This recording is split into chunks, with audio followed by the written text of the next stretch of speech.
presidente de Asabar. En principio, dijéramos, este es mi segundo acto oficial y, por lo tanto, quiero daros las gracias a todos por vuestra asistencia, por vuestro apoyo y sobre todo en el ánimo de que nos ayudéis cada día más para que esto vaya para adelante. Tenemos la suerte que hoy tenemos aquí dos personalidades, una que les corresponde hablar más que a mí. Carlos Bueno, que todo el mundo lo conocéis, y aquí el señor escritor, que está a vuestra disposición para deciros todo lo que queráis. Por lo tanto, muchas gracias, repito, y espero que disfrutéis mucho de esta charla, que como ya conocéis al autor, seguro que va a ser así. Muchas gracias.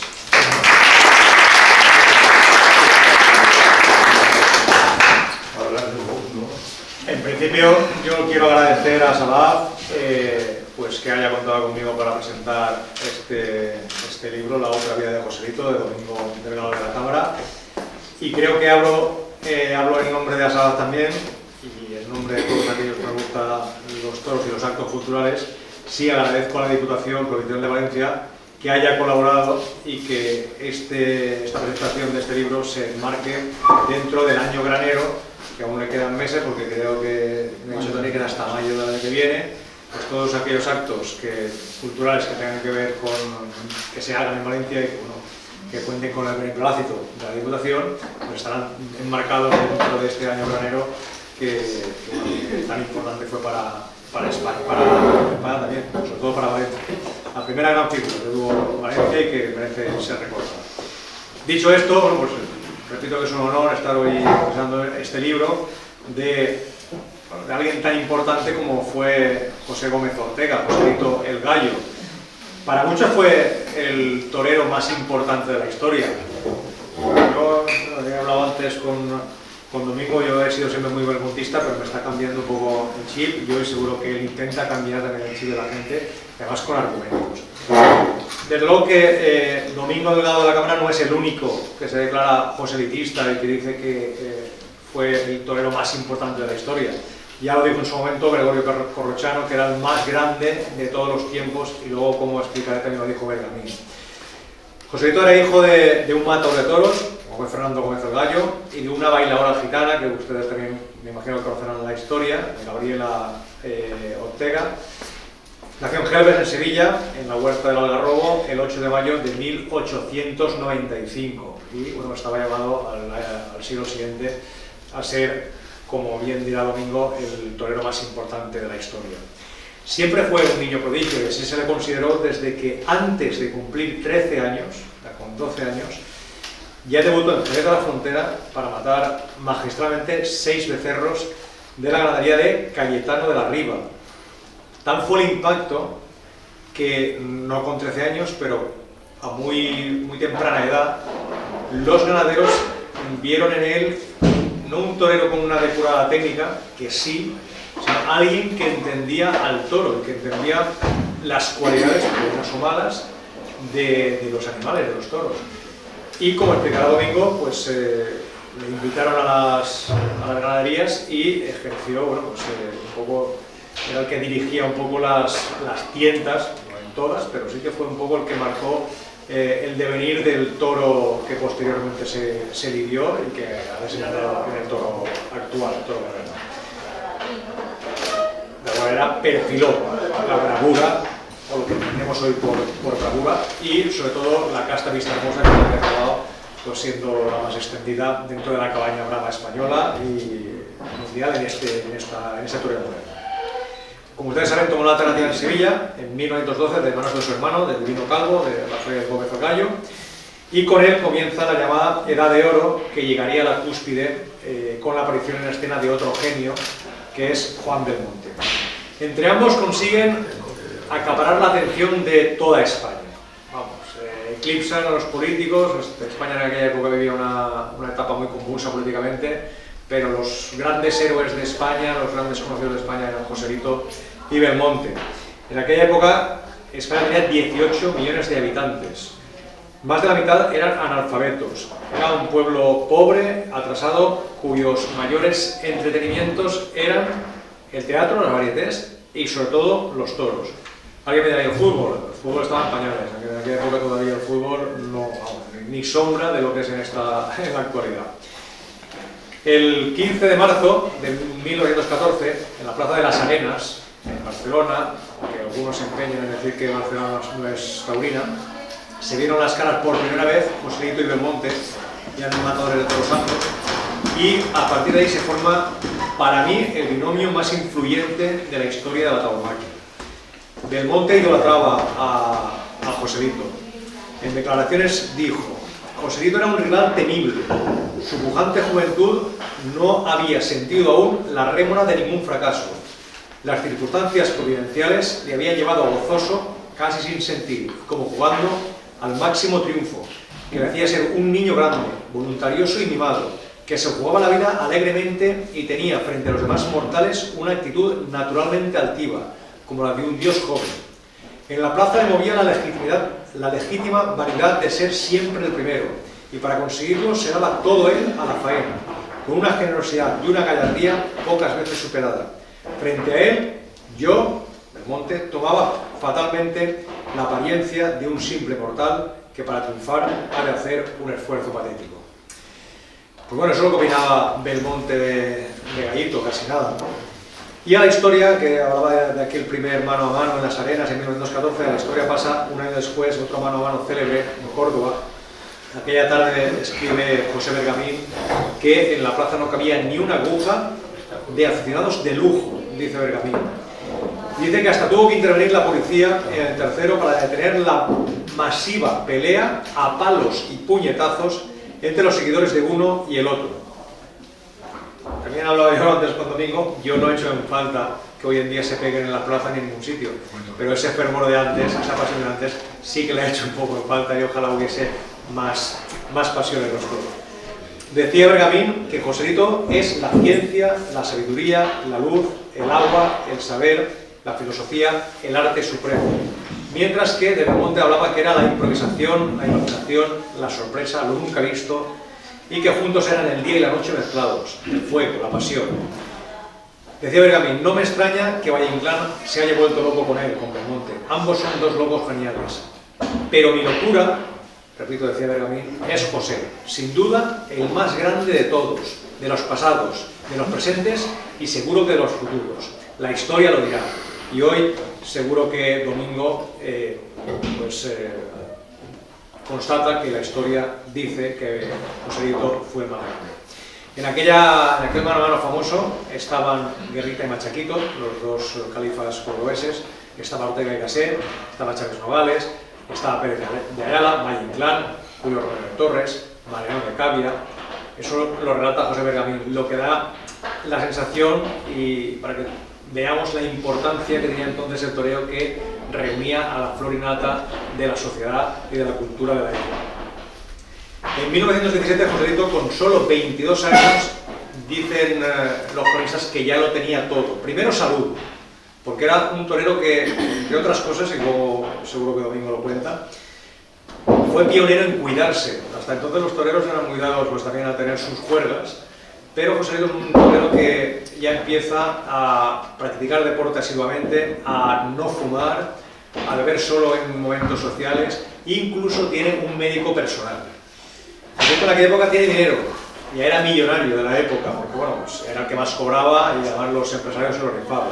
Tenía fama, como digo, la gente lo conocía más a él que a cualquier político, incluso que a los presidentes del gobierno. La prensa le perseguía porque bueno, sabía que era el que más vendía. Tenía también amor. Él llegó a declarar en aquella época, hablo del año 17, estoy enamoradísimo de la hija de un pobre ganadero sevillano y voy a casarme con ella. Dentro de unas temporadas me retiraré. Y lo haré como hizo Guerrita en la Feria del Pilar de Zaragoza, la que tanto amo, y lo haré por sorpresa. Aquella muchacha era Guadalupe de Pablo Romero, con lo que evidentemente no llegó a casarse porque un toro se cruzó y lo mató. El 16 de mayo de 1920, el toro era bailador de la viuda de Ortega en Talavera de la Reina. Un toro burciego que, como ustedes saben, veía mal, se le quemó el cuerpo y le asestó aquella cornada mortal en el vientre, fue fatal. Con esto se demostró que no hay torero, por bueno que sea, ni aunque sea el mejor de la historia, por muy completo y por eso que sea, que esté a salvo de un percance fatal en el ruedo. a pesar de que su madre, la señora Gabriela, en cierta ocasión aseguró que para que un toro mate a mi hijo tendría que lanzarle un cuerno. Pues bueno, no todo depende del torero y las circunstancias a veces mandan. Y es que el destino es muy caprichoso, juega con la vida de los hombres, y lo que todos predecían es que Belmonte acabaría muriendo en el ruedo. Lo cogía mucho los toros, era torpe, era un torero que bueno, se quedaba quieto también porque sus facultades físicas no eran las mejores. Incluso Guerrita decía a la gente, vayan pronto a verle porque posiblemente sea la última vez que toree, porque lo va a coger un toro y lo va a matar. Bueno, pues al final Belmonte llegó a la vejez y se suicidó, y Joselito con 25 años perdió la vida. Pero la historia podía haber transcurrido de otra manera muy distinta si no hubiese perdido no hubiese perdido la vida, perdón. A pesar de morir tan joven, Joselito tuvo una enorme influencia en varias cosas. Una, evidentemente, en la consecución del toro actual, como he dicho antes. Otra, en la edificación de plazas monumentales, porque él estaba obsesionado en que había que meter mucha gente para que las entradas fuesen económicas. Y otra, evidentemente, en la técnica de lo que acabó siendo el toreo moderno. ¿Qué hubiese pasado si no hubiese muerto en Talavera en plena juventud? Pues hay varias preguntas que Domingo se plantea. Hubiera ido a México a vérselas con el influyente Rodolfo Gaona, que era bueno, pues el torero fuerte en México en aquella época. ¿Cómo habría sido su faceta como ganadero? Porque yo había leído, y me ha confirmado Domingo, que él tenía intención de comprar una ganadería que fue la que luego se formó el conde de la corte, bueno, que ha sido posiblemente la ganadería madre de todas las ganaderías actuales, o la mayoría de las actuales. ¿Cuál hubiera sido el destino de la Monumental de Sevilla, que acabó derrumbada porque bueno, los maestrantes se empeñaron en ello? ¿Qué hubiera sido la maestranza? ¿Cómo hubiera sido su relación con los toreros que luego lo siguieron? Entre ellos, pues evidentemente Chicuelo y Manolete, como ahora también explicará Domingo. ¿Se habría conseguido el toreo actual antes? ¿Hubiese llegado a torear como ahora conocemos con más celeridad? ¿Hasta dónde hubiese llegado Joselito? Bueno, pues a esas preguntas contesta en este libro que tengo ante mí, que se llama La otra vida de Joselito y que es obra de Domingo Delgado de la Cámara. Él, bueno, ustedes lo conocerán la mayoría porque lo habrán visto, aparte de que algunos son amigos suyos, lo habrán visto en Canal Toros como colaborador, pero bueno, además es licenciado en Derecho, aficionado a los toros desde siempre, desde que era un niño. Creo que en una declaración leí que empezó a leer toros con 7 u 8 años, empezó a leer libros de toros. Y bueno, sé que es un obsesionado de Joselito, por eso ha escrito este libro, y también de Manolete. Es abonado a plazas de toros importantísimas como Madrid, Pamplona, Bilbao, San Sebastián, Azpeitia, Salamanca, donde ahora reside, también ferias de novedades como la de Aranda del Rey. Fue colaborador y ha sido colaborador de radios como COPE, Onda Cero, el radio, por supuesto, de Canal Toros, con él he coincidido en un par de ocasiones en el Kikiriki. Es director del programa Al Toro por los Cuernos, que emite a través de la plataforma de YouTube desde hace ya 5 años, y por supuesto ha publicado muchos artículos y ha dado innumerables conferencias. También ha escrito libros, este no es el primero, este es el quinto. Antes vieron la luz Revisión del toreo, Avatares históricos del toro de Lidia, Del pasillo al arrastre, Entre Marte y Venus, breve historia crítica del toreo, y por supuesto esta ucronía que se llama La otra vida de Joselito. La ucronía, también me imagino que ustedes sabrán, al final es una reconstrucción histórica supuesta, algo que hubiese podido ocurrir, está construida de forma lógica con hechos que sí que sucedieron, pero bueno, pues es algo todo que es una suposición, y evidentemente está todo en torno a Joselito Gallo. En esa historia Domingo reflexiona acerca, como he dicho, de cómo hubiera evolucionado el toreo si Gallito no pierde la vida aquella fatídica tarde de mayo en Talavera, qué papel hubiera desempeñado en la posterior tauromaquia.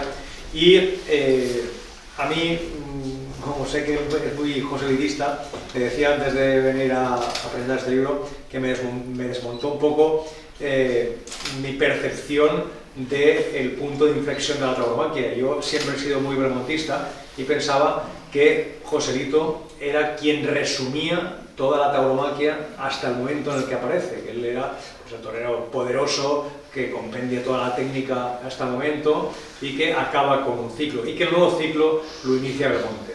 Él defiende lo contrario y seguro que hoy nos lo explica perfectamente para que todos lo entendamos y que yo me haga un poco más posibilista.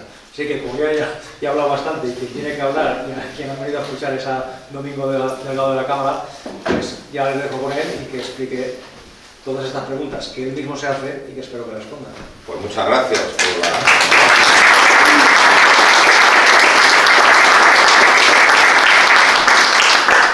Pues muchas gracias por la presentación.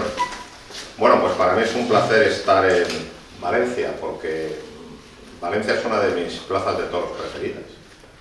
El edificio me encanta, siempre se habla de la belleza de la Maestranza o de la belleza de Ronda, y casi nunca se cita a Valencia. Valencia es la plaza más clásica que se ha construido, inspirada en el Circo Máximo de Roma, es de una simetría perfecta, y desde luego a mí sentarme en el tendido pues me produce una enorme satisfacción, y sobre todo cuando está empezando la temporada, que todos los años el inicio de temporada es un poco como volver a renacer. Entonces me encanta Valencia, y ya que está aquí Toni Gázquez, pues lo que le deseo es mucha suerte para gestionar con éxito la plaza, porque los tiempos no son los más apetecibles para ejercer el cargo, así que le deseo mucha suerte. Y también deseo que la plaza de Valencia recupere el esplendor que siempre tuvo, porque ha sido siempre una de las más importantes de España. Y hablando de Valencia, pues estamos en el año granero. Verdaderamente el libro de La otra vida de Joselito Joselito es una historia rota, una historia quebrada con muy pocos años, con 25. Pero es que es muy parecido Granero a él, porque Granero también es una historia rota, quebrada jovencísimo. Y también podríamos hablar de otro valenciano, del que se va a cumplir el centenario dentro de 3 años, que es Félix Rodríguez. Félix Rodríguez es otro heredero de Joselito con la vida quebrada, también muy joven por una enfermedad, ¿no? Parece que todo lo envuelto, todo lo que toca Joselito o todo lo identificado con Joselito siempre está cubierto de un halo de mala suerte, de un halo trágico. Fijaros el halo trágico. 2 de sus mejores discípulos, valencianos los dos, se quiebran como toreros en plena juventud. Pero fíjense qué siniestro. Joselito dio a lo largo de su vida 10 alternativas. Bueno, hubo una 11ª en Lima a un torero nacional que se llamaba Cachucha, pero esa no vamos a meterla en el cómputo porque por aquel entonces se entendía que esas alternativas no tenían validez en España. Pero de las que sí que tuvieron validez, dio 10. Fíjense la retahíla de desastres. 5 de los ahijados de Joselito murieron por asta de toro. 5. Su cuñado, Ignacio Sánchez Mejías, Ernesto Pastor, Manuel Bare Varelito, por cierto, la semana después de Manolo Granero. También murió Florentino Ballesteros y también murió por asta de toro Félix Merino. Un 6º no fue muerto por asta de toro, pero le asesinaron los anarquistas en Barcelona en el inicio de la Guerra Civil, que era Juan Luis de la Rosa. Y ya solo nos quedan 4, que se despeñaron en el fracaso y no llegó ninguno a figura del torero. Estoy hablando de Francisco Díaz Pacorro, de Ángel Fernández Angelete, y estos 2 nombres les van a sonar, José Flores Cámara y Domingo González Dominguín. Ninguno de los ahijados de Joselito fue figura, y la mayoría murió en circunstancias dramáticas.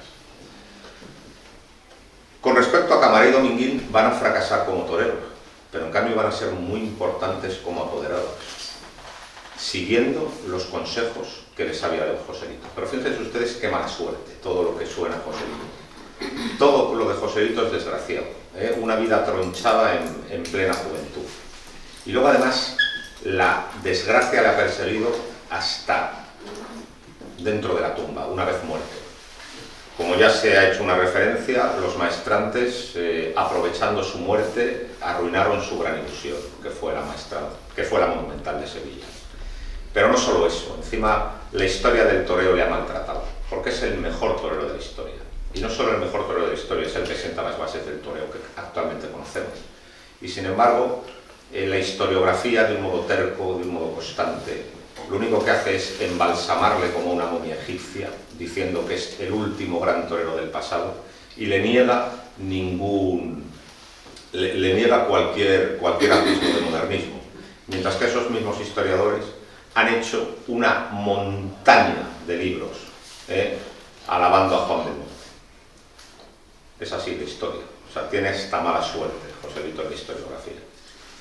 Sin embargo, la desmitificación de los libros que se han escrito en torno a Belmonte la da el propio Juan Belmonte, en el párrafo que antes nos ha leído Carlos del libro Juan Belmonte Matador de Toros, cuando preguntan a Juan Belmonte qué le parecía a Joselito, y dice aquello de que Joselito era un dios joven, mientras yo era un simple mortal que tenía que hacer un esfuerzo patético por quedar decentemente delante de él. Es decir, no se ha dicho un halago mayor a un rival que ese, ¿no? Es decir, Belmonte, que era un hombre muy inteligente, que era un hombre muy prudente, que era un hombre muy sensato, siempre decía, estos amigos que han formado esto del belmontismo, bueno, pues yo se lo agradezco, pero el bueno era José Belmonte.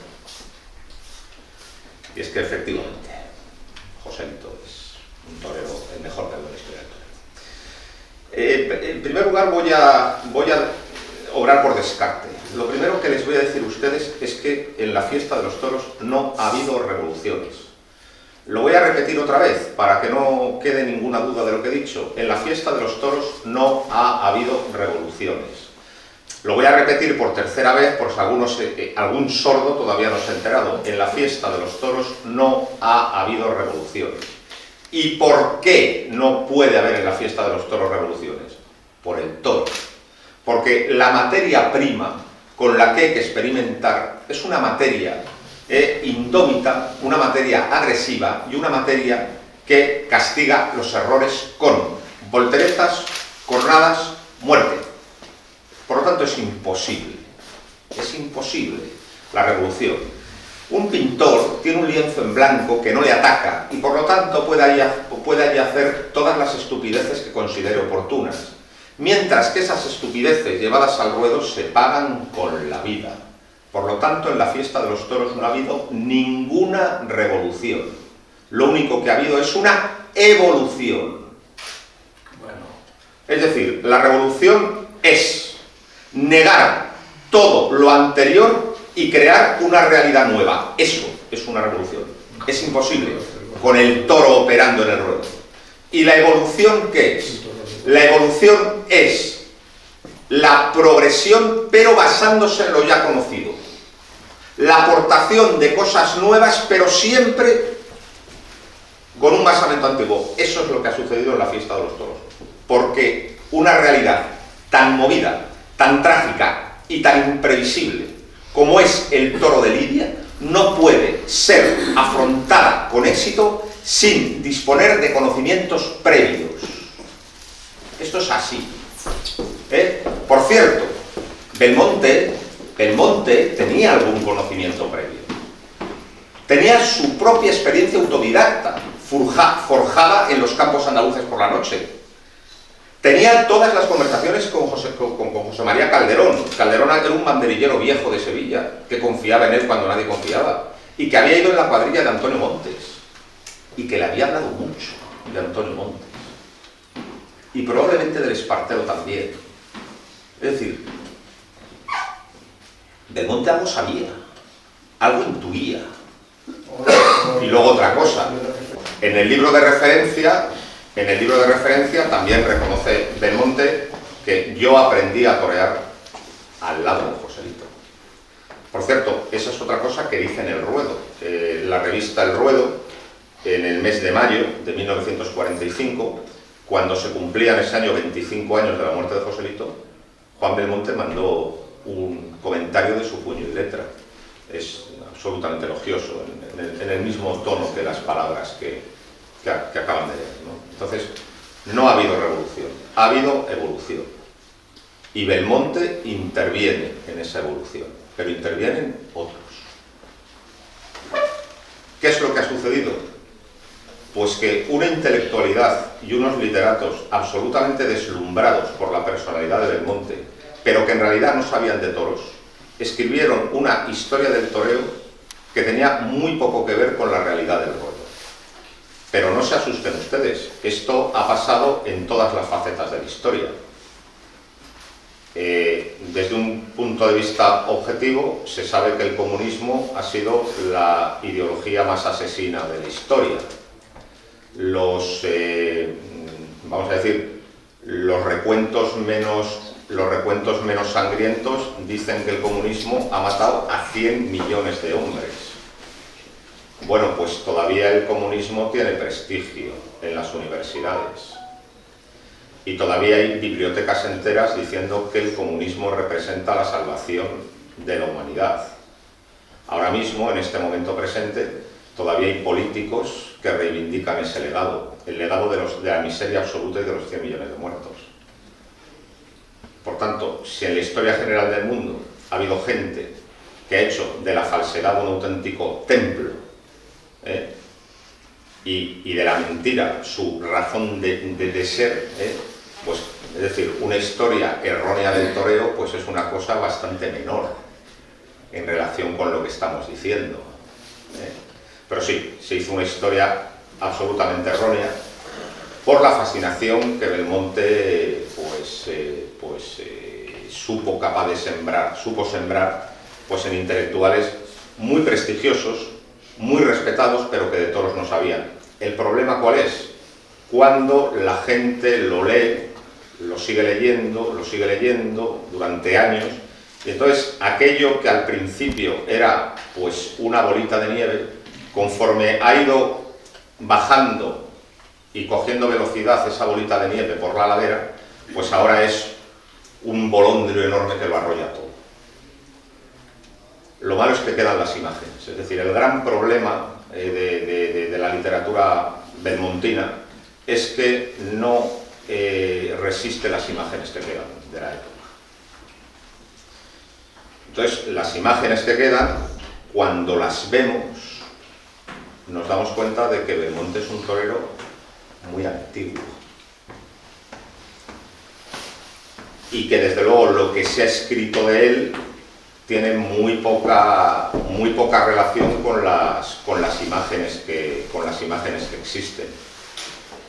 Y también, es decir, la distancia entre Belmonte y un torero actual es sideral, astronómica. Es decir, un torero actual da igual la categoría profesional del torero, da igual, y el que cojamos, da igual si es figura, si no es figura, da igual. Un torero actual, lo que está haciendo constantemente delante de los toros, no viene de Belmonte, o en gran parte no viene de Belmonte. Por lo tanto, Belmonte no es el creador del torero actual. Hace una aportación, pero no es el creador al 100%.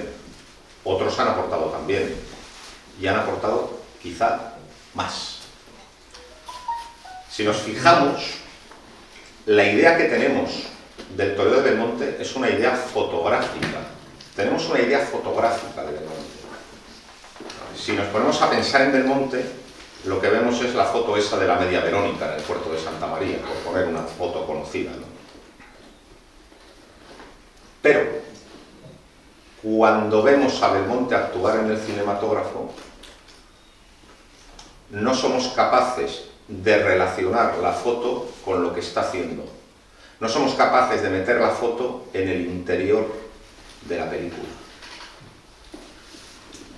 ¿Qué vemos de Belmonte? Pues vemos cosas muy antiguas. Lo primero que vemos, todo con la mano derecha.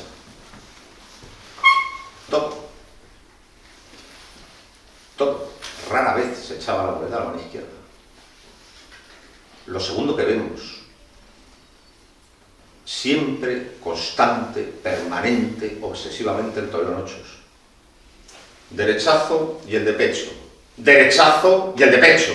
Derechazo y el de pecho. Y entre el derechazo y el de pecho no hay quietud. Hay un avance constante hacia el frente. Y cuando se queda agobiado, molinete. Eso es lo que vemos.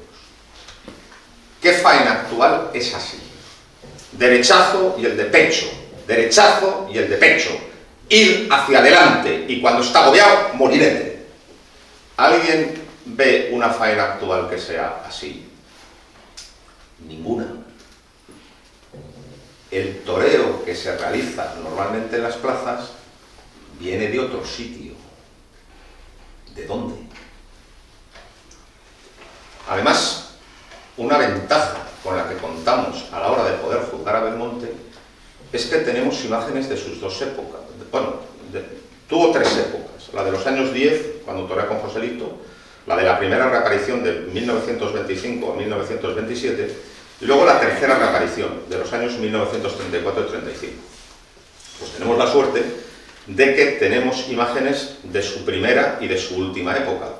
Tenemos imágenes de los años de Joselito y también tenemos años de la última reaparición, la de Nimes. En la primera, lo único que se ve es un amasijo de muletazos sin sentido, pero desde luego nada que ver con lo que ahora se considera el toreo. Con el capote es más moderno que con la muleta, pero siempre todo con las manos altísimas. Y luego en su última época vemos lo que he dicho antes, esa construcción en ochos y con las manos altas que tiene muy poco que ver con lo que ahora se hace. Entonces, ¿qué aporta? ¿Qué ha hecho? Pues dos cosas. Dos cosas que están presentes en el toreo actual, pero es que el toreo actual tiene otras muchas cosas que no son de él. ¿Qué dos cosas? La primera, una cierta decantación estética. Es decir, el ideal estético, antes de Belmonte, era un poco el ideal de Lagartijo, que era citar en la frontalidad más absoluta, totalmente frontal. Era un poco el ideal clásico. Hay alguna foto de Lagartijo justo en esa posición. Por ejemplo, citando un toro navarro en la plaza de toros de Atocha en San Sebastián. Me acuerdo perfectamente de la foto. Ese era un poco el ideal. Belmonte cambia el ideal estético. Echa la pata por delante, el pecho fuera, y por lo tanto sí que cambia la estética. Cambia la estética, y es una estética que subyuga tanto y fascina tanto a los intelectuales y a los escritores que hicieron un Himalaya de aquello. Podríamos decir que Belmonte es el gran esteta, pero no el técnico. Y luego, ¿qué es lo otro que aporta? Pues esto es muy curioso, porque es una aportación muy importante, y sin embargo, los que escribieron una Himalaya de mentiras acerca de Belmonte, en cambio no fueron capaces de captar lo que él había hecho, y no fueron capaces de captarlo porque en realidad no sabían de todos. Eran, como dicen los franceses, unos pardonnés, unos recién llegados, fascinados por el personaje, pero que hasta que el personaje había aparecido en el toreo no habían pisado una plaza y no sabían de lo que estaba. Y por lo tanto, hablaron muchísimo de la quietud. La quietud es el primero en quedarse quieto. No se queda quieto. No. Es decir, es evidente en las imágenes que Belmonte no se está quieto. Entonces, ¿qué aporta Belmonte? Pues Belmonte aporta el descubrimiento del pitón contrario. Es decir, Belmonte es el primero que se da cuenta que los toros tienen los ojos a los lados y que tienen un punto muerto en la frente. Y se mete en ese punto muerto. Y este descubrimiento, sus exégetas no lo percibieron, pero es su gran aportación, y eso es lo que le hace sobrevivir como torero. Se mete en el punto muerto, saca la muleta por el ojo de fuera y desplaza al toro. Es un constante desplazamiento. Y lo desplaza tanto que es imposible que pueda ligar en redondo, que pueda girar. La aportación de Belmonte es esa. La aportación de Belmonte es el irse al pitón contrario y luego una cierta estética. Pero todo lo demás que tiene el toreo actual es cosa de otros. Luego también hay que tener en cuenta aquello del sentido de la oportunidad. El sentido de la oportunidad es una cosa que es absolutamente importante en la vida de las personas. Es decir, eso de que hay que llegar justo en el momento adecuado. Es decir, si llegas antes no te comes una rosca, si llegas después, tampoco, por distintas razones. Bueno, pues el sentido de la oportunidad es absolutamente necesario en la vida. Belmonte tiene dos precursores que ya empiezan a intuir el pitón contrario, pero que no pueden explotar el invento porque a los dos les mata un toro. Al Espartero en 1894 y a Antonio Montes en 1905. Llegaron antes. Y luego, los que aparecen después de Belmonte, obsesionados con la estética de Belmonte, llegan tarde. A pesar de que hubo muchos que pulieron y perfeccionaron al muy poco tiempo la estética de Belmonte. Es decir, tú ves fotos de Curro Pulla, de Cagancho, de Fernando Domínguez o de Victoriano de la Serna en los años 20 y 30, sobre todo de esos cuatro, y es la estética de Belmonte, pero encima con las manos bajas, así. Le han pulido completamente. Pero han llegado tarde. Belmonte llegó en el momento. ¿En qué momento? Pues en el momento del modernismo. Es decir, en pintura, Picasso rompe todas las convenciones con el cubismo. Picasso también tiene otro precursor, que es Juan Gris. En la música, Igor Stravinsky ha compuesto La consagración de la primavera e historia de un soldado, que es una música totalmente rupturista. Digamos que es el primer gran compositor que mete dentro de las partituras la estridencia y no la melodía. En literatura está Gabriele D'Annunzio, un tipo interesante, Gabriele D'Annunzio, uno de los grandes impulsores del nacionalismo italiano, muy belicista, aviador, de guerra, le faltaba un ojo. Y Gabriele D'Annunzio pues es un escritor que el tiempo lo ha relegado completamente al olvido, pero que por aquel tiempo era lo más moderno y lo más vanguardista que había. Y Gabriele D'Annunzio era muy partidario de la muerte en plena juventud, de las ideas de suicidio y de todo eso. Y a Gabriele D'Annunzio lo lee Valle Inclán, lo lee Pérez de Ayala, lo leen todos los escritores españoles de la generación del 14. Lo tienen en la cabeza, ¿no? Entonces, cuando aparece Belmonte, pues todo aquel magma mental de una intelectualidad se lo atribuyen a él, que es el famoso comentario de Valle Inclán cuando dan un homenaje a Belmonte en el retiro madrileño y le dijo Valle Inclán, dice: Juanito, eres perfecto, solo te falta morir en el ruedo. Y Belmonte dijo, el hombre totalmente apesadumbrado y sin saber por dónde salir, que se hará lo que se pueda, don Ramón, se hará lo que se pueda. Bueno, entonces, había en todas las artes un enorme afán de ruptura, un enorme afán de vanguardismo. Y entonces a Belmonte le adjudicaron ese papel, le tocó, porque llegó en el momento histórico preciso. Pero en realidad no hubo revolución. No había revolución porque con un toro de 5 años, que además no había peto y se llevaba a los caballos como papeles de fumar, la revolución era imposible. Hubo evolución.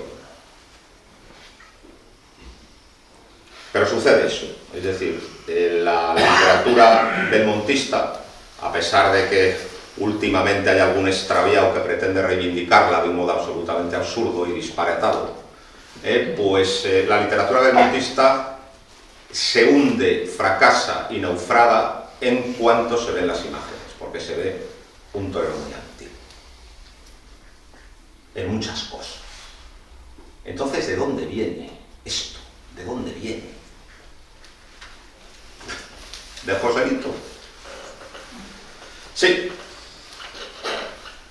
Hay unas imágenes que también pueden ver ustedes de un día que fue muy importante para Joselito, que fue el día 3 de julio de 1914. Joselito tenía 19 años en ese momento y mata en la Plaza Antigua de Madrid 6 toros de la ganadería Martínez, que luego fueron 7 porque regaló el sobre. Están las imágenes de los 4 primeros toros. Bueno, las imágenes son deslumbrantes, es decir, mientras que Belmonte decepciona, Joselito deslumbra, a pesar de los 100 años transcurridos. Para mí esto fue muy duro, porque claro, yo como Carlos y como todo el mundo me había criado en la veneración a Belmonte y en el culto al belmontismo y me había empollado la literatura belmontina. Lo que pasa es que claro, el contraste fue absolutamente trágico y tremendo para mí, pero la realidad es la que es, ¿eh? Bueno, es decir, hay gente que prefiere ponerse las oscuras gafas rosas y seguir pensando en sus... porque muchas veces cambiar de opinión y ver la realidad tal cual es muy duro cuando tienes la cabeza llena de prejuicios, ¿no?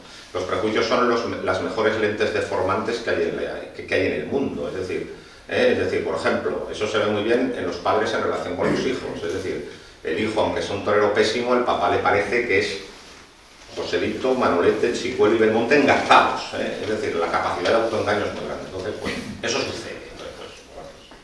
Pues eso, es decir, yo me había criado en el fervor a Belmonte, pero cuando lo veo me decepciona totalmente y en cambio me deslumbra Joselito. Me deslumbra en las facetas que ya sabía de él que eran muy buenas, como por ejemplo, pues la suerte de banderillas, donde ha sido el mejor banderillero de la historia, es decir, ese para el cambio en los medios al toro de Martínez esa tarde es una cosa que ahora mismo la ves y no hay nadie que banderille así. Me fascina en la variedad con el capote, me fascina en la capacidad de sometimiento a los toros malos y tal y cual, pero luego además están las imágenes del toro cuarto.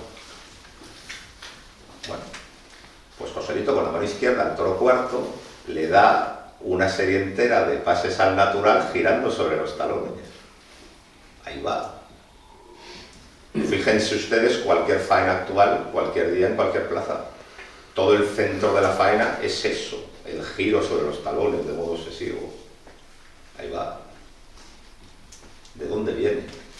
Sí que es cierto que antiguamente lo pudo hacer esporádicamente alguno. Digo lo pudo hacer, ¿por qué? Porque con aquel toro del siglo XIX sin ninguna evolución era imposible prácticamente hacer nada. Pero bueno, alguna vez puede haber un giro de talones, pero el que lo hace todos los días, con todos los toros, al menos en una serie, es Joselito. Y las imágenes se puede ver. Pero además otra cosa,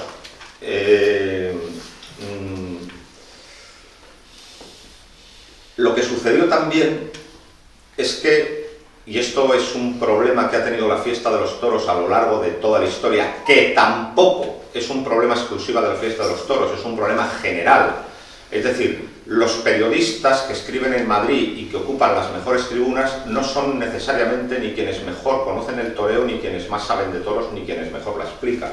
Es decir, quienes ocupan las tribunas de Madrid e influyen en la prensa, pues suele ser por una serie de relaciones de amistad y de conocimiento de las grandes esferas que poco tiene que ver con la sabiduría taurina.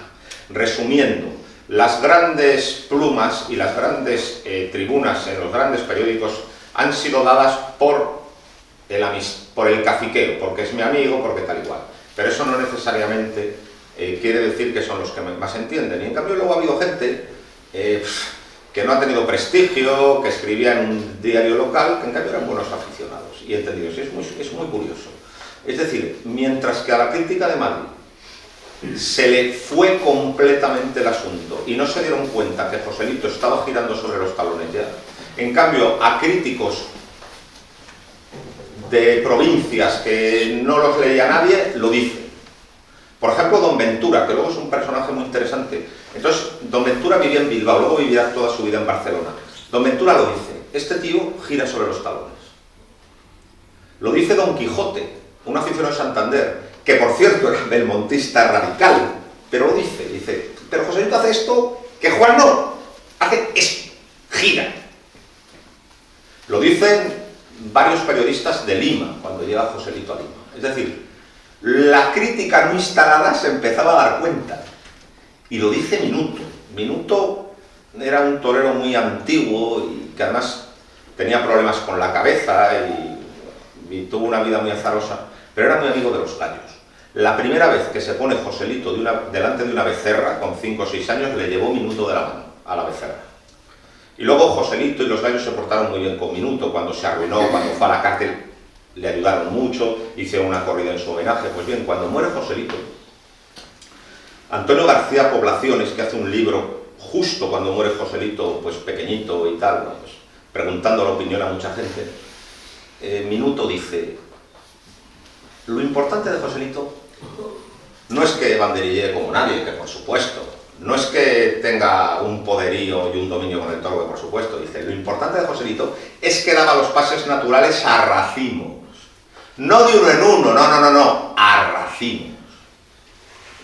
De ahí viene. Por lo tanto, la mitad de lo de ahora, al menos, es de Joselito. El problema de Joselito es que murió muy joven cuando estaba en pleno fervor creativo, ¿no? Entonces, claro, Joselito siempre me obsesionó mucho la pregunta de qué hubiera sido del toreo si a Joselito, pues, Bailaor no le mata y sigue vivo, porque es muy posible que el toreo hubiera evolucionado con muchísima rapidez, mucha más rapidez. Al final han cuajado sus planteamientos, pero a través de otros. Digamos que la primera apuesta, pues, la frustra el toro Bailaor, ¿no? ¿A través de quién?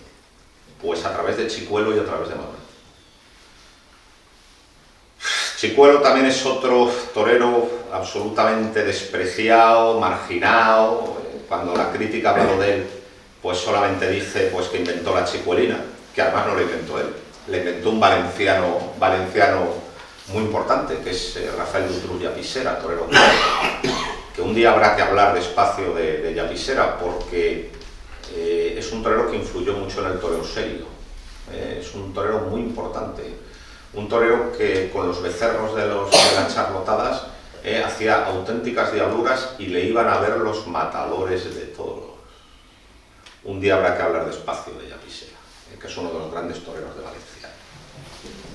Pero bueno, no me voy a ir no me voy a salir del toreo serio, ¿no?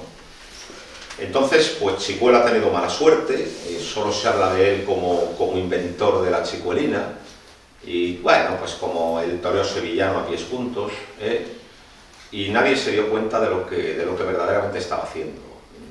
También facilitó este desprecio su propia actitud. Chicuelo era una persona búlica que muchas veces estaba mal. Y luego además, pues Chicuelo de valor no estaba sobrado. Y claro, para imponer una fe taurina y para imponerte a los compañeros y para que prevalezca tu toreo, pues tienes que estar bien muchas tardes con muchos toros. Y eso a Chicuelo le era imposible. Pero Chicuelo es el gran torero pues, desde que muere Joselito hasta que aparece Manuelete, que por cierto le dio la alternativa a Chicuelo, ya después de la guerra. ¿Qué es lo importante de Chicuelo? Pues que mientras todos los demás estaban imitando servilmente a Joselito, pues con las banderillas, con el poderío y todo eso, o a Belmonte, con el afinamiento estético de Belmonte, Chicuelo es el único que no los imita servilmente, pero también es el único que es capaz de meterse en la técnica de ambos, que es capaz de desmenuzar la técnica. Es decir, los otros se están fijando en las facetas superficiales de sus ídolos, mientras que Chicuelo es capaz de meterse en el interior. Entonces Chicuelo pues tiene muy presente que Joselito gira, y Chicuelo tiene muy presente que Belmonte se va al pitón contrario. Pero Chicuelo sabe que Joselito gira, pero como está fuera de cacho, el toro se le mete mucho por dentro y no se puede quedar quieto. Y también sabe que Belmonte se va al pitón contrario, pero se va hasta tal punto al pitón contrario que la ligazón es imposible. Y era muy depresivo, no hablaba con nadie, pero estaba todo el día dándole vueltas a la cabeza. Y Chicuelo descubre una cosa muy importante, que es lo que se llama el hilo del pitón, o también lo que se podría llamar también zona marginal. Es decir, cuando se está fuera de cacho el toro te ve y se vence, cuando estás muy cruzado le desplazas tanto que la ligazón es imposible, entonces tiene que haber un término medio, un punto medio que te permita que el toro pase sin rozarte, pero además no desplazando para poder ligar en cuanto giras quedándote quieto. Eso es lo que descubre Chicuelo. Joselito estaba aquí, Belmonte estaba aquí, Chicuelo está aquí. El problema es que Chicuelo lo hizo muy poco porque no tenía valor.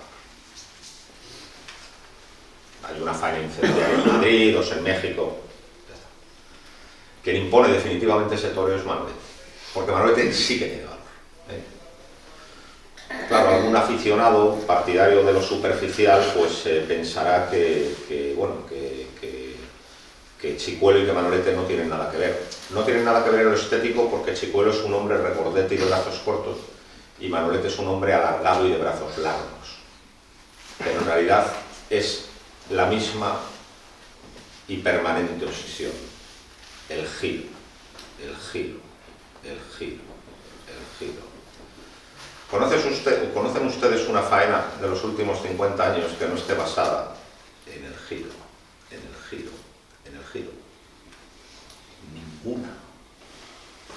O sea, el experimentalismo con el toreo redondo, aunque luego lo consiguieran otros, pero el estar experimentando con el toreo redondo ya hace a Joselito un tío muy importante. Mucho más importante de lo que se ha dicho, pero es que aquí no acaban sus aportaciones. Joselito hace más cosas, crea el toro actual. Hasta la llegada de Joselito, pues digamos que el toro de Lidia estaba configurado en un montón de castas regionales. Estaba el toro navarro, estaba el toro Gijón en la zona de Madrid, estaba el toro vazqueño. Joselito se da cuenta que esos toros no tienen futuro. Y no tienen futuro porque son toros que, bueno, que pueden pegar más o menos aceptablemente en el caballo, pero que luego se paran. Y que tampoco carecen pues, tampoco tienen la nobleza para afrontar faenas largas, ¿no? Entonces, Joselito es el que pone su atención en el toro negro andaluz, el toro de Vistahermosa, que se hará absolutamente dominante en todas partes. Y lo impone Joselito. Y la corrida, vamos a decir, fundacional de ese toro es la que hemos hablado, la del día 3 de julio de 1914, porque esa corrida fue de una ganadería que era la de los herederos de Vicente Martínez, que estaba al lado de Madrid, estaba en Colmenar Viejo, pero era la única o de las muy pocas ganaderías castellanas de sangre andaluza. Cuando triunfa con esos toros en aquella corrida, todos los ganaderos de toda España tuvieron claro que el toro que había que criar era ese, y sustituyeron por completo sus ganaderías con la sangre negra andaluza de Vistahermosa, ¿no? O sea, el cambio fue absolutamente brutal, y eso lo impulsó Joselito, porque digamos que Belmonte no tenía un interés, en aquel momento él mismo lo confiesa, abraza la profesión de torero sobre todo por la desesperación de salir de la miseria. Luego tuvo mucha afición, pero después, en ese momento, a Belmonte no le interesaba eso. Belmonte cuando no toreaba estaba a otras cosas, mientras que Joselito cuando no toreaba estaba en el campo tentando, estaba hablando con los ganaderos, estaba haciendo el toro nuevo. Y también, por cierto, en las conversaciones con los ganaderos estaba cambiando también los criterios de selección. A partir de ahí se empieza a ver qué hace la becerra en la muleta, y no solo en el caballo. También antes he hablado, ¿no?, de los desgraciados herederos o de los desgraciados ahijados de Joselito, y claro, y he hecho referencia a José Flores Camará y a Domingo González Dominguín. Cuando Manolete es todo en el toreo de los años 40, pues detrás de Manolete está José Flores Camará. José Flores Camará es el que toma todas las decisiones, todas. Cuando alguien pregunta a Camará que por qué hace esto o hace aquello, Camará responde siempre: yo estoy haciendo lo que me aconsejó Joselito. En una fecha tardía, en el año 1972, cuando se celebraron los 25 años de la muerte de Manolete, le preguntan a Camará, que por cierto en aquel momento estaba apoderando a Paquirri y a Dámaso González, ya era un hombre muy mayor, y preguntan a Camará por su relación con Manolete y Y pues porque él mandó en el toreo, ¿no? en aquel tiempo. Y le preguntan por qué hacía esto, por qué hacía aquello, y lo volvió a decir. Dice, no, yo no he inventado nada. Esto me lo dijo Joselito. Es decir, Joselito es el primero que tiene claro que detrás de un torero tiene que haber lo que se llamaría ahora en términos anglosajones un manager. Hasta la aparición de Joselito, el apoderado no tenía nada que ver con la figura que tenemos ahora en la cabeza de un apoderado. El apoderado, hasta que aparece Joselito, no era más que un secretario que mandaba cartas, se dedicaba a la correspondencia y un poco hacía cuentas, pero todo lo referido a la negociación con la empresa, qué día hay que torear, qué dinero hay que cobrar, qué ganadería, todo eso lo hacía el propio torero. Y entonces Joselito se da cuenta que esa es una faceta que al torero no le corresponde, o sea, que el torero tiene que estar absorbido con la labor en el ruedo y con su preparación de cara a la labor en el ruedo, pero que todo lo que es la relación comercial con las empresas la tiene que llevar un hombre adecuado. Un hombre muy adecuado, que conozca el estado de las ganaderías, el estado del escalafón, cómo son las empresas, cómo es el momento taurino, cómo son los rivales. Un auténtico experto. Es experto. Domingo Dominguín es muy interesante, por cierto, también es ahijado de Joselito, Domingo Dominguín. Y Domingo Dominguín, habría que hablar muy largo y tendido de él, porque cuando apoderó a Cagancho, en el año 28 hizo cosas muy novedosas. Y luego, por supuesto, manda en el toreo de los años 30 a través de su poderdante Domingo Ortega, Domingo Dominguín. Pero de verdad, quien verdaderamente cuaja las ideas de Joselito y las concentra es Camará.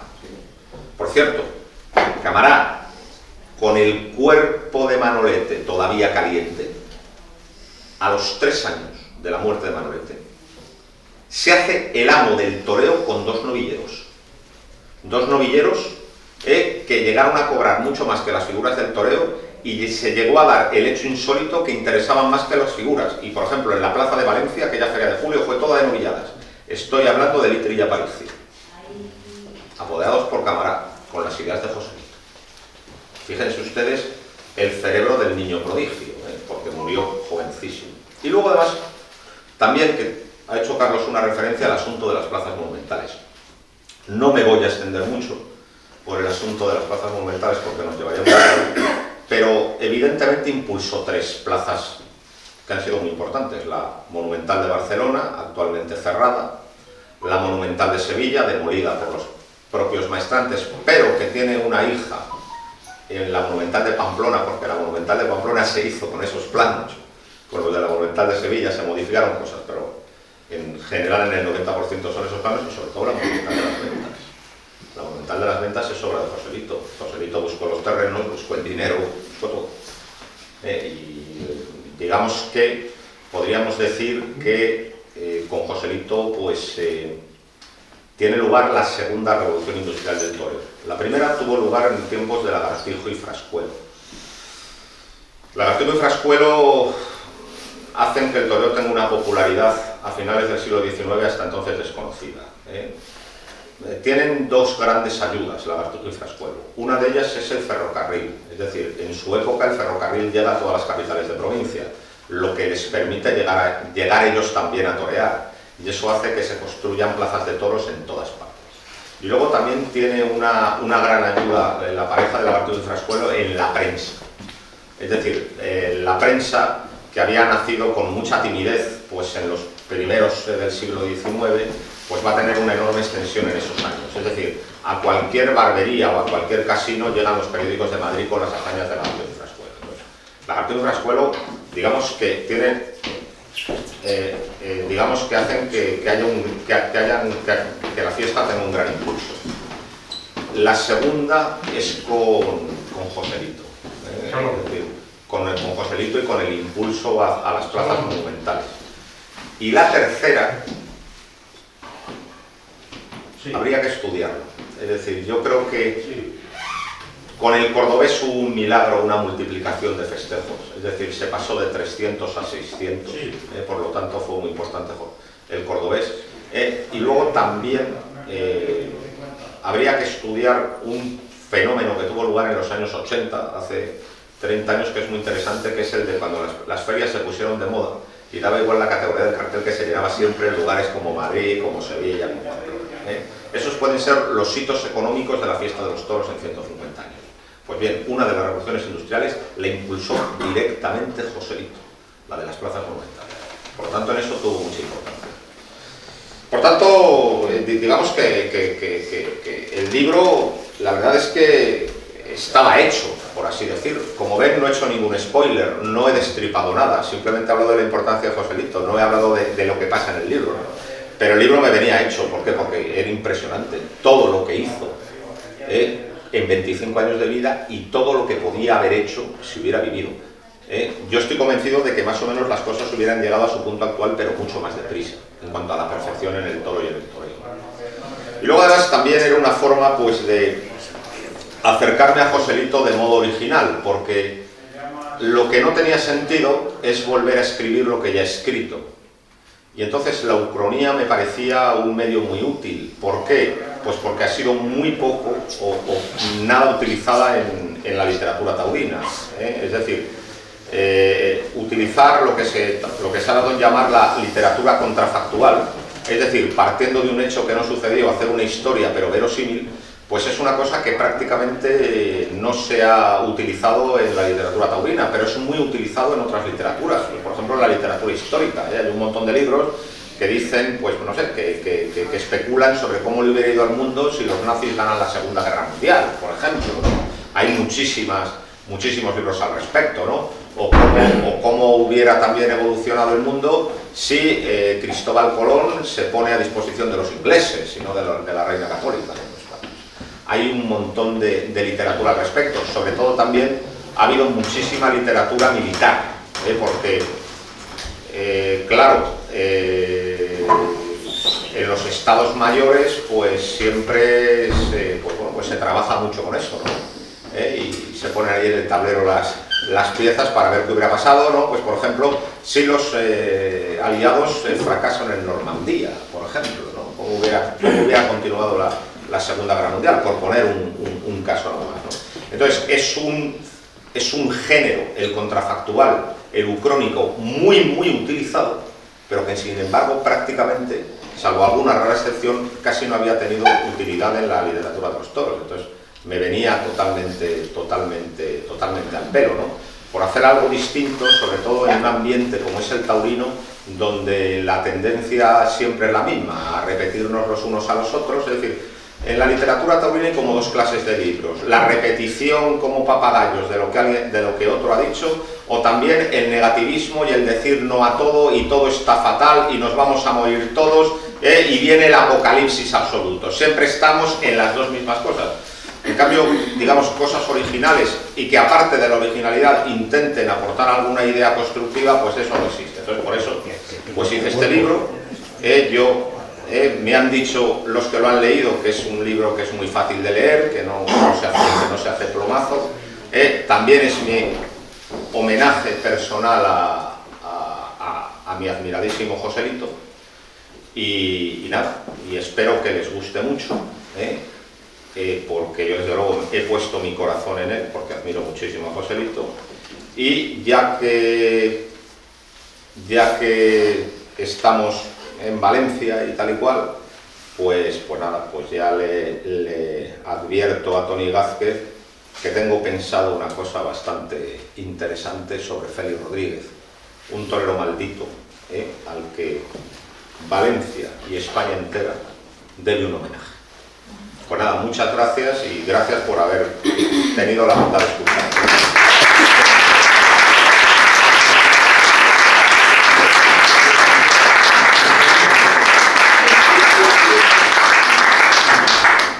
Una clase magistral del toreo, nos ha cambiado el chip mucho.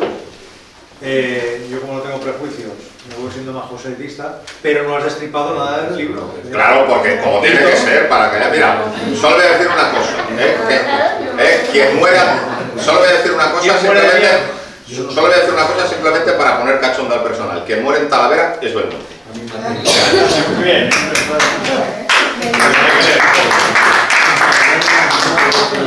Bueno, me imagino que podemos dar turno de palabra a la gente si quiere preguntar.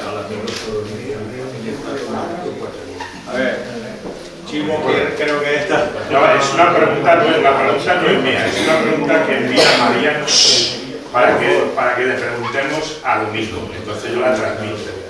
Dice, pregunta para Domingo Linares, ¿el toro actual es el toro que ideó Joselito para el toreo moderno? Sí. Y luego dice, hay ganaderías que no les gustaba. Toros navarros, 2 en toda su vida. Vasqueños, la mitad de los de Vistahermosa. Su ganadería preferida, la de Martínez, le endulza con la casta Vistahermosa. Esa es una, luego tenemos otra que también. No, claro, evidentemente, claro, es decir, las decisiones de Joselito en materia ganadera pueden envenenar ahora mismo una tertulia. Es decir, ahora hay una queja general y hay un lamento general por parte de los aficionados de la preponderancia del encaste Domecq en detrimento de todos los demás, ¿no? Y hay un lamento general y tal igual. Y yo cuando oigo ese lamento digo, ¿cómo se nota que no conocen la historia del toreo? Porque si conocieran la historia del toreo sabrían que lo que está pasando es una broma en comparación con lo que pasó con Joselito. Es decir, Joselito cambió de raíz el mapa ganadero. La gran diferencia es que en aquel momento, y mira que me lo he leído todo, no hubo protestas. Es decir, estaba todo el mundo tan fascinado por las lecciones de maestría de Joselito y tan fascinado con la personalidad de Belmonte que a todo el mundo le pareció bien que se pusieran enfrente de lo más fácil y de lo que más les permitía triunfar. Es decir, se llevaron por delante lo navarro, se llevaron por delante lo Gijón. Lo vasqueño, Joselito y Belmonte lo toreaban mucho en plazas de poca monta, porque era un toro que no molestaba. Peleaba en el caballo, luego se paraba y no incordiaba. Pero ya en plazas importantes no. ¿Por qué? Porque necesitan que vistan la muleta y no vestida. Entonces ya empiezan también a arrinconarlo, ¿no? Entonces, pues, porque por cierto, ya lo he dicho, es decir, Joselito decidía y Belmonte decía amén. Punto. No hay más. O sea, no tenía ninguna autonomía. Y no tenía ninguna autonomía porque no quería tenerla, porque le iba de maravilla con las ideas de Joselito, ¿no? Entonces, pues, evidentemente, Joselito es el que acaba con el toro antiguo y lo deja reducido a lo testimonial. Pero a todo el mundo le pareció bien porque había un consenso general de que el toro que estaban haciendo era mejor que el anterior. Mientras que ese consenso ahora no existe. Ahora sí que existe un lamento por lo que se está perdiendo. Es así.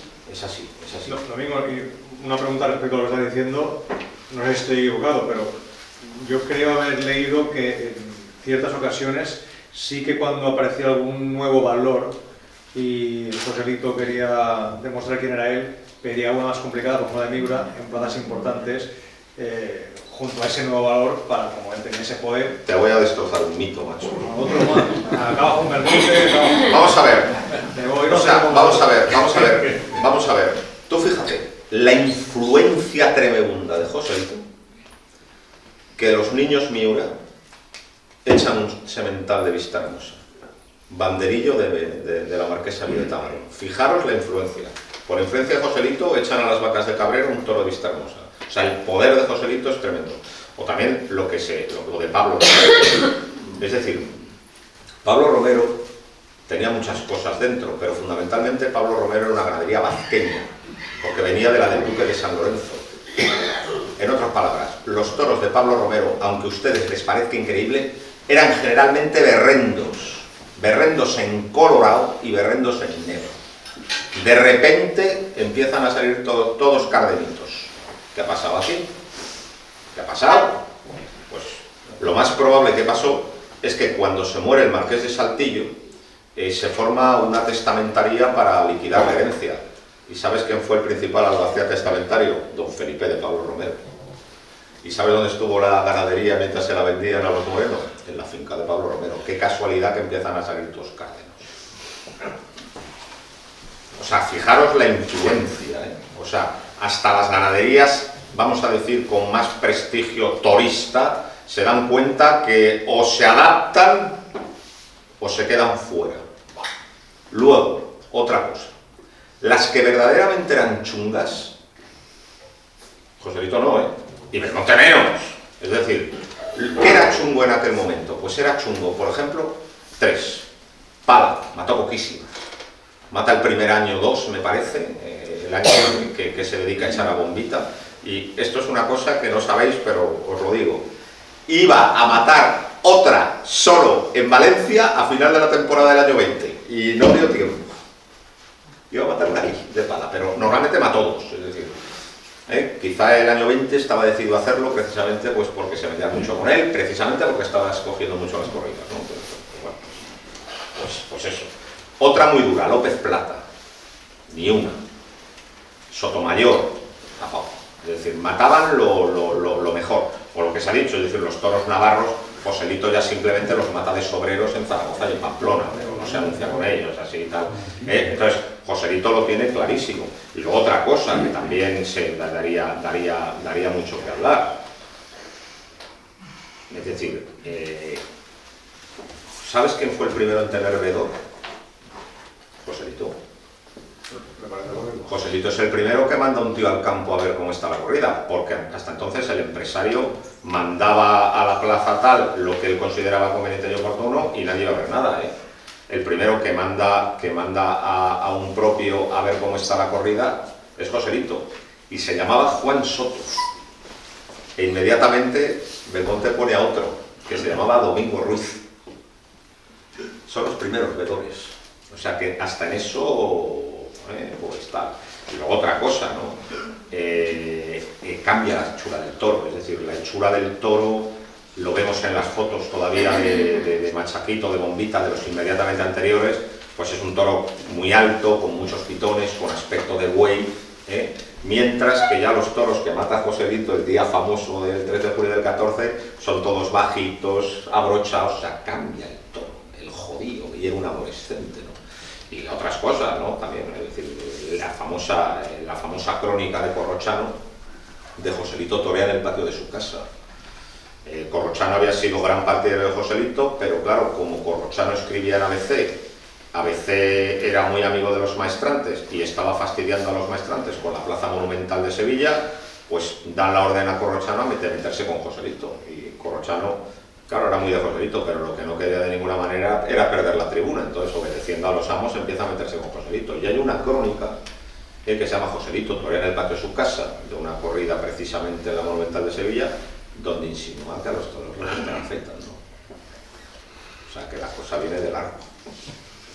Entonces, claro, esto da lugar a envenenar una tertulia, porque también se puede decir, Joselito es el creador del toro moderno, pero también se puede decir, con Joselito toma en estado de naturaleza, que luego ya se impondrá definitivamente con Manolete, ciertas cosas que deploran los aficionados. Y es que todas las evoluciones también tienen sus elementos negativos, porque eso es así, pero sí, evidentemente. Es decir, con Joselito se acabó el toro antiguo y empieza el de ahora. Perdona que voy a hacer otra pregunta que me envía Mariano Churrero, que tú has estado aquí muchas veces, y me dice que te diga, si José no se encuentra con bailador en Talavera de la Reina, ¿el toro actual sería más dulce que los de Juan Pedro Domé? Yo creo que es que niego la mayor. Es que yo tengo una discrepancia profunda con todo lo que se suele afirmar. Yo es que soy del convencimiento que el toro actual es el mejor presentado y el más bravo de la historia. Ya sé que esto parece una herejía, pero es que tengo un convencimiento absoluto, y el convencimiento absoluto lo baso en las imágenes que quedan, y no me voy a remontar muy lejos. O sea, vemos imágenes de los años 60, que son cosas que han transcurrido hace 50 años, y se ve un animal que normalmente humilla muy poco, que pasa pegando cabezazos, y un toro con mucha menos calidad que el actual. Y luego la tan cacareada fuerza, pero hombre, si no les picaba.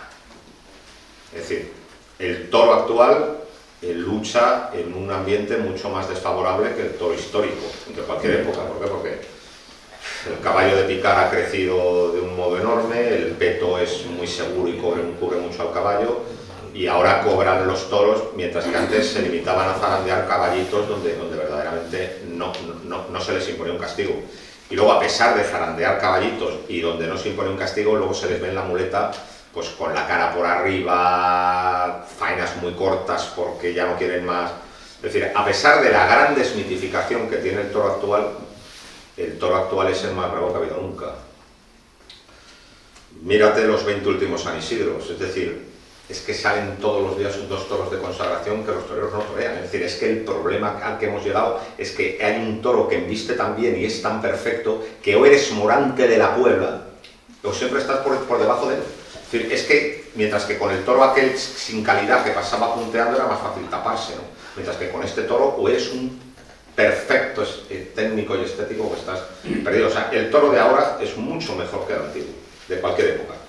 Y a ese toro se ha llegado por lo que inició Joselito. Sin ese inicio de Joselito, pues no hubiéramos llegado a este toro. La fiesta sería otra. Muchas gracias, se lo transmitiré. Pero tiene que ver Juan Pedro está podrido. Sí, sí. Le tiene que ver Juan Pedro. Lo de Juan Pedro en concreto está podrido, pero lo de Victoriano del Río no. No, ni lo de Gasgrande tampoco. Emilio Miranda. A mí, 2 cosas.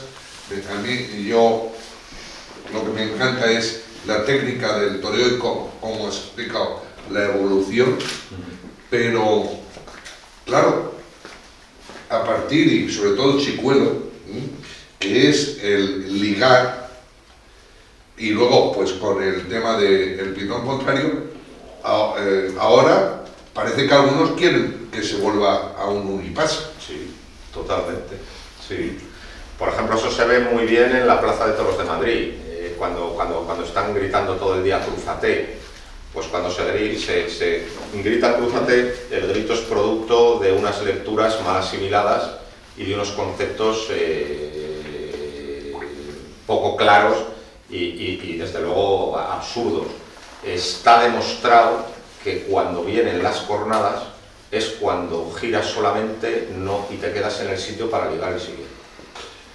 Eso está demostrado. Y al revés, cuando te buscas el pitón contrario y te cruzas, pues desplazas al toro y no te coge. Y además se impide la ligazón. Es decir, es imposible estar cruzado y ligado. Tú puedes estar cruzado en el primer muletazo de la serie, pero luego lo único que se hace es girar y quedarte ahí. Entonces, lo que hacen tantos de perder pasos y de volverte a recolocar y de volverte a cruzar, en realidad es un desdoro de la serie y tiene mucho menos mérito que quedarte ahí, porque es cuando los toros cogen. Y además es que está comprobado, es decir, cuando viene la cogida con la muleta es cuando el toro se le para y en vez de corregir la postura el tío se queda en el hilo intentando que entre, pegándole el toque.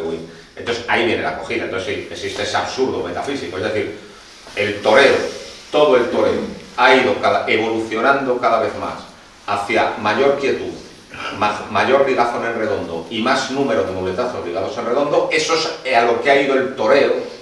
Y el toreo ha ido en esa línea porque el público lo ha refrendado, porque la gente cuando se emociona es cuando ligas sin enmendarte, pero sin embargo hay una crítica y unos aficionados que se creen entendidos y los que parece que marcan las esencias, que apuestan por el toreo, pues todo de uno en uno, sin ligazón, y que es un toreo que en realidad es una mierda. Y luego es así, existe esa contradicción. Y luego lo que le falta al toreo, o sea, lo fundamental para mí la pureza es el ajuste entre el toro y el torero. Y ese es el principal defecto del toreo de nuestro tiempo. Es decir, se ha llegado a una muy buena técnica que manejan hasta los becerristas por la obra de las escuelas de tauromaquia. Es decir, sorprende ver imágenes de los años 50 y 60 que matadores de toros tenían una técnica absolutamente precaria y estaban vendidos delante de los toros. Y ahora en cambio los becerristas tienen una buena técnica y resuelven. O sea, la técnica es muy buena y el perfeccionamiento estético también es muy evidente. El pecado a veces es el ajuste. Es decir, se ha consolidado una técnica especulativa consistente en pasarse al toro lejos, que claro, pierde aquella emoción, ¿no? Porque es muy importante pues la reunión, ¿no? Y por cierto,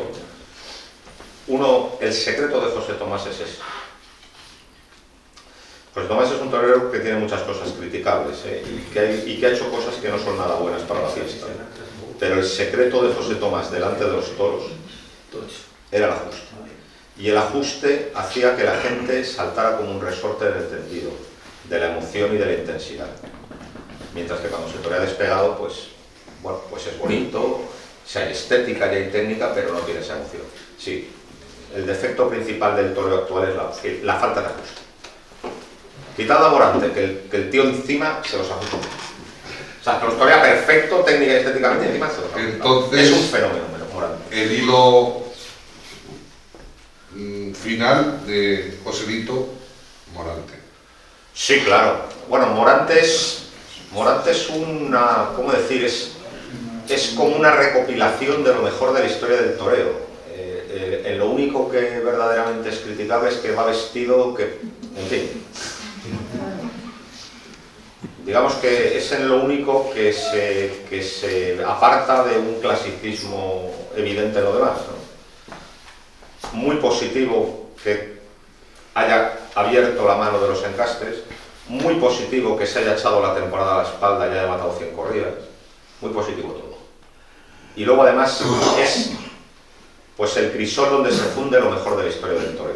Es decir, tiene de Joselito la variedad, las banderillas, un gran banderillero cuando coge los palos, esos inicios, por ejemplo, pues con esos estatuarios, eso es muy de Joselito también, con esos ayudados por alto. A veces también coge de Belmonte el pecho para afuera y el buscar exageradamente el pitón contrario. Tiene de chicuelo el giro y tiene de chicuelo también los pies juntos. Es la culminación de un siglo de toreo. Es un torero verdaderamente portentoso, vamos. Es un torero magnífico. A mí me encanta. Vamos. Tenemos un gran privilegio por poder verle. Y luego, esto también puede colmar de indignación a alguno que esté viendo, pero un tipo absolutamente importante en esta sucesión de toreros claves es el cordobés. El cordobés es antiestético, es zafio, es zarrapastroso, bla, bla, bla. Pero a la hora de ligar en redondo, es un perfecto mecanismo de relojería, de dar 10 y 11 sin moverse del sitio, ¿no? Digamos que es la idea de Manolete, pero llevada ya a su último confín.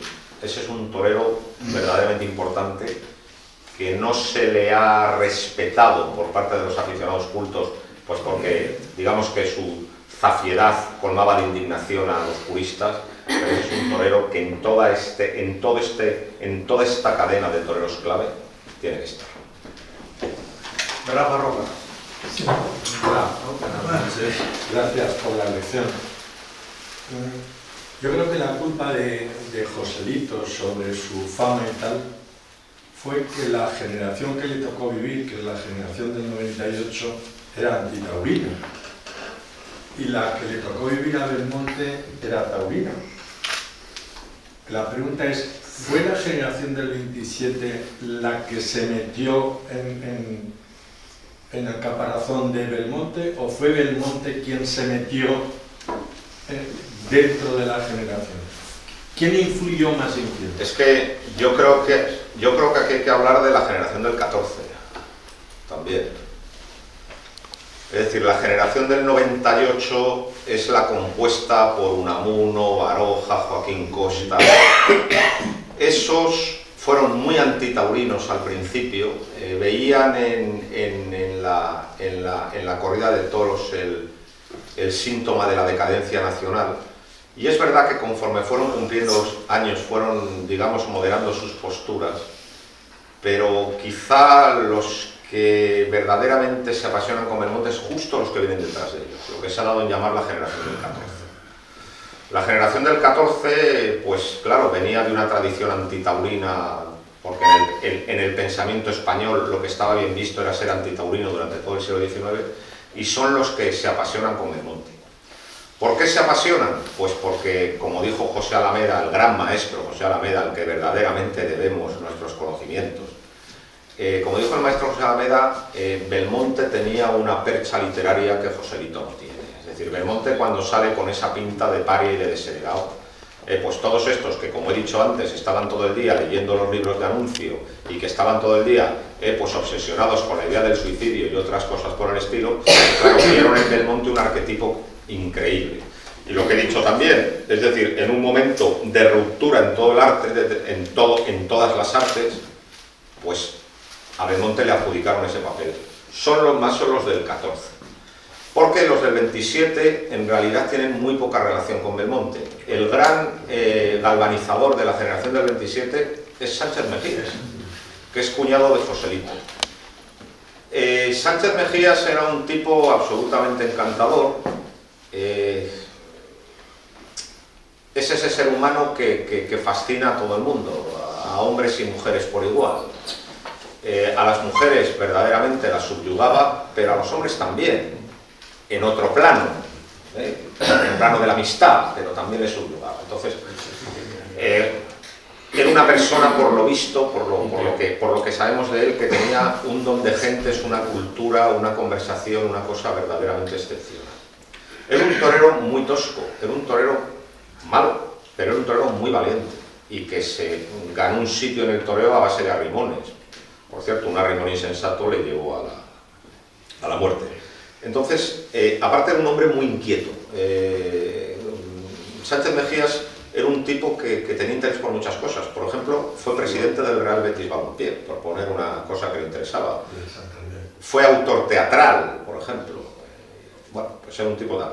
Y tenía un gran interés por la literatura. Entonces, se conmemoraba un centenario de Góngora, me supongo que sería el tricentenario de Góngora. Se celebraba no sé si tricentenario, bueno, una efeméride relativa a Góngora, que ahora no me acuerdo cuál era, y entonces él reunió a un montón de jóvenes poetas en Pinomontano, que era la finca que había comprado Joselito el Gallo, de las afueras de Sevilla, su cuñado. Reunió a un montón de poetas en Pinomontano, y toda esa es la generación del 27, que es la de García Lorca, Damaso Alonso, Vicente Alessandre y, por supuesto, el más aficionado de todos, que era, y ahora se me ha ido de la cabeza el nombre, Alberti no, el de Santander, Gerardo, el más favorito. Entonces, es al revés, es decir, los del 14 ven torear a Belmonte, sobre todo su presentación en Madrid, de novillero. Los del 14 ven torear a Belmonte y se quedan absolutamente ojipláticos y todos se acercan a él, y entonces Belmonte dice, oh, menuda propaganda. Mientras que el 27 es al revés, va Sánchez Mejías cogiéndolos de uno en uno y dice, veniros conmigo a los toros, hombre. O sea, es al revés, es decir, unos le descubren y se van hacia él, mientras que Sánchez Mejías los va trayendo y los hace todos muy aficionados. Pero los del 27, digamos que, mientras que los del 14 es Belmonte, no existe nada a su alrededor, los del 27, digamos que tienen una opinión más amplia, digamos que ven a la fiesta en un contexto más global. Y el único que era aficionado, o sea, el único que venía con una experiencia previa, era precisamente Gerardo Diego, que había visto toros en el Santander de su infancia mucho, y por cierto que era de Joselito. Pero es así, es decir, 98 muy negativos moderan sus posturas conforme va transcurriendo el tiempo, 14 fascinación total por Belmonte y una gran propaganda a la fiesta, 27, digamos, ¿cómo se dice?, reclutados por Sánchez Mejías. Y luego hay otra gran generación de la que se habla muy mal porque eran falangistas todos, que son los que hacen el homenaje a Manolete en Lardi, absolutamente despreciados por su filiación, pero ahí también hubo buenos aficionados a los.